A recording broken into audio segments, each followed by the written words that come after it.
喧嘩は親分を倒すのが一番早い。悪いがお前に付き合ってる暇はねえ。あ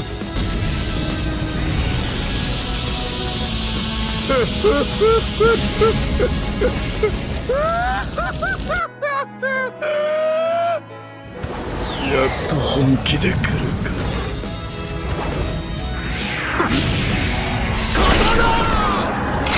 てってら、あいつと組んで一体何をしよってんだ。ラビット猛攻1080ポンド。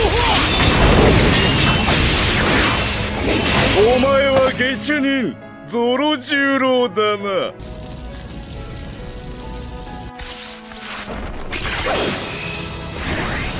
ウルトラ1対3000大戦世界。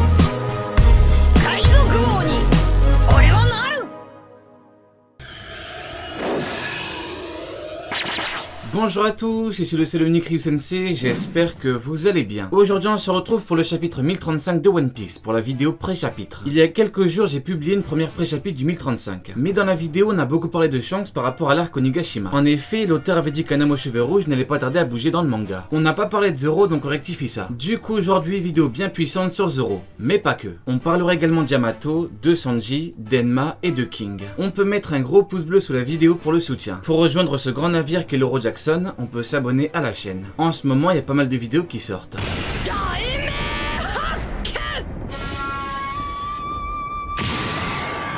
Je vais rapidement revenir sur le cas de Yamato. Dans l'autre vidéo, on parlait de Yamato par rapport à l'équipage. Je vous ai dit que désormais, Sanji lui est supérieur en termes de niveau. J'ai regardé vos retours et par rapport à Yamato, certains ne sont pas d'accord. Pour certains, Yamato est supérieur, ce qui est une position que je comprends totalement. Yamato a marqué l'arc de par sa puissance. Elle a mis un gros coup à ulti et elle a le haki des rois offensif. Mais Sanji pourrait très bien faire ce qu'elle a fait avec son niveau actuel. Il a atteint le niveau de commandant donc il vaut 2 ulti. Il pourrait donc très facilement envoyer un très gros coup à un équivalent, l'équivalent d'ulti. Yamato a bien combattu Kaido notamment parce qu'elle est résistante. Sauf que la résistance et Sanji et maintenant ça fait 2. Il a résisté à une immense technique de Queen. Une technique qui peut brouiller n'importe qui. En tout cas c'est ce qu'il dit. Et d'ailleurs un très bon haki ne résiste pas. Encore une fois c'est ce qu'il dit. Pourtant Sanji n'a pas perdu la vie et surtout il s'est régénéré. Donc c'est incroyable. Pour finir, si effectivement Sanji a gagné, ce que je pense, et bien là c'est pire. Il aura réussi à passer outre la très grande résistance de Queen. Il aura réussi à briser Queen. À briser sa résistance. Queen qui est l'un des pirates les plus résistants au monde.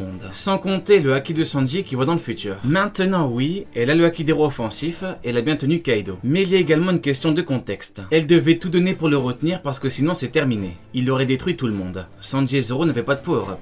Donc elle a réellement tout donné pour résister. Par contre son haki des rois ne fait pas forcément d'elle quelqu'un de supérieur à Sanji. Sinon on pourrait dire qu'elle surpasse tous ceux qui ne l'ont pas. En fait c'est comme pour les éveils de fruits. Quelqu'un qui n'a pas d'éveil peut être supérieur à Doflamingo. Pour finir je dirais que dans tous les cas Sanji est destiné à l'avoir. Mais je comprends tous ceux qui disent que Yamato est supérieur. Par contre, il faut qu'il soit proche de Zoro. Et il ne faut personne entre deux. Ou alors, faut dire que Yamato surpasse Zoro. Et dans ce cas-là, on oublie Yamato Mugiwara. Yamato égale Oden pour la symbolique, mais Oden égale Gaban au début. D'ailleurs, on voit bien qu'ils font jeu égal dans l'animé. Oden a évolué pendant l'aventure. Donc le niveau final, c'est différent. Maintenant, encore une fois, par rapport à Yamato, je comprends.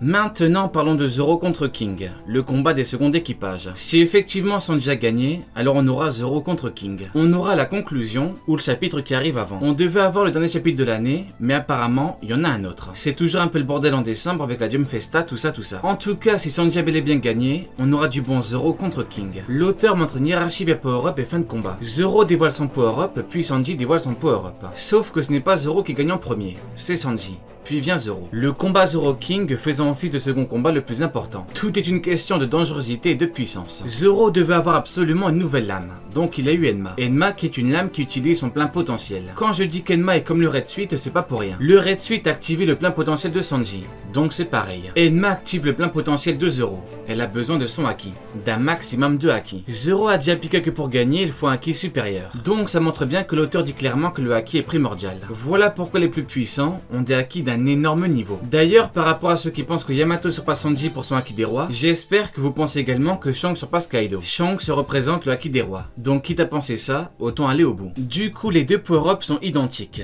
On a deux très gros gains de puissance. Pour le capitaine, c'est différent parce qu'il n'a pas de combinaison et pas de lame. Il n'utilise que son fruit qu'il a mangé quand il était petit. Un excellent fruit mais qui ne rend pas très puissant dès le début. Le Gomu Gomu est un fruit qu'il faut travailler sur long terme. Maintenant, Luffy compte également sur le haki. Et encore une fois, le haki est primordial. Il fallait que Zoro et Sanji aient ses power-up pour la cohérence. Battre King et Queen, c'est pas anodin. Pas du tout.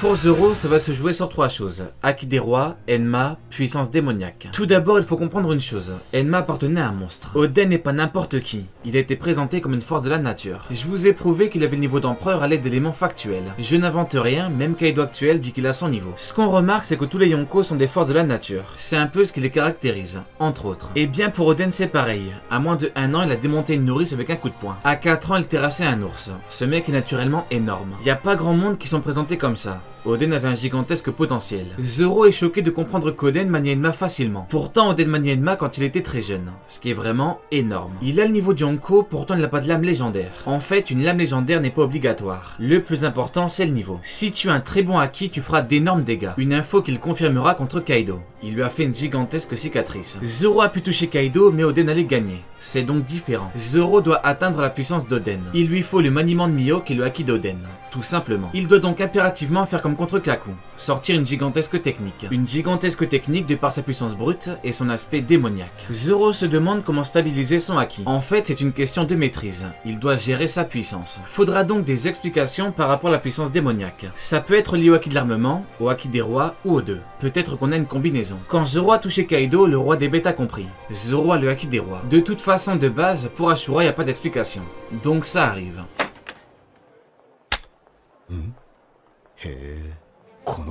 Il a le haki des rois pour avoir une bien plus grande puissance brute. Il pourra envoyer de gros enchaînements bien dévastateurs. Sans oublier qu'il pourra booster ses plus grosses techniques. Zoro a donc le haki des rois contre King. Le meilleur roi gagnera. Il a également le haki des rois pour le potentiel évolutif. Le top en termes de haki des rois, c'est Shanks. Il est spécialisé, c'est son domaine. Mais Shanks est un combattant complet. Il combat avec épée, jambes et mains. Un peu comme Luffy, Kaido ou Rayleigh. Du coup, Zoro a un tout nouveau potentiel grâce au haki des rois. Avec ses pouvoirs, il pourra réellement augmenter en puissance au fil du temps. Actuellement, Sanji a eu d'énormes facultés. Une observation de taré, une régénération de taré, une résistance de taré, une vitesse de taré, une puissance brute de taré. Il a eu l'un des meilleurs power-ups de l'œuvre, depuis le tout début. L'auteur avait tout prévu par rapport à lui. Il a mis du temps, mais maintenant c'est énorme. Du coup, comme Zoro n'a pas d'évolution du corps, il lui fallait quelque chose d'autre. Il lui fallait un gros pouvoir qui booste entièrement. Voici donc le haki des rois. Il n'était pas obligé de l'avoir sur Nigashima. Mais, comme le power-up de Sanji est énorme et que King est un boss, ça c'est fait. Sanji a toujours de grosses facultés en plus. Vitesse, observation, résistance. Je pense donc que Zoro aura une évolution du haki de l'armement. Et je pense que la technique finale sera énorme. Bien plus qu'on peut l'imaginer. Avec la technique, il montrera qui il est.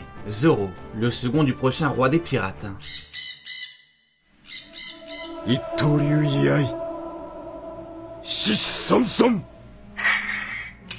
Comme vous le savez, Zoro suit la voie du sabre. Il n'utilise que les sabres au combat, il veut devenir le meilleur épéiste au monde. Mais il a dit quelque chose de fort au début du combat. Peut-être que je t'arracherai la tranchée avec les dents. Ces mots sont forts parce qu'ils veulent dire deux choses. Zoro est bien plus que déterminé à gagner. Et ensuite, il est prêt à combattre comme King. Pas forcément avec épée. Donc Zoro fait bien le distinguo entre épéiste simple et épéiste pur. Il est prêt à combattre comme un épéiste simple pour gagner. Le distinguo est donc très clair. Mais alors, qu'en est-il du haki des rois? Eh bien en fait, ça ne change rien. Ça dépend de comment Zoro va combattre. S'il ne combat qu'à l'épée, voie du sabre. S'il combat avec autre chose, il en sort. Contre King, voie du sabre ou non, ça ne change rien. Zoro a compris que le plus important c'est la victoire. Pour devenir le meilleur épéiste au monde, il combattra quelqu'un d'autre. Allez, Diane, tu n'auras pas regardé ma vidéo pour rien.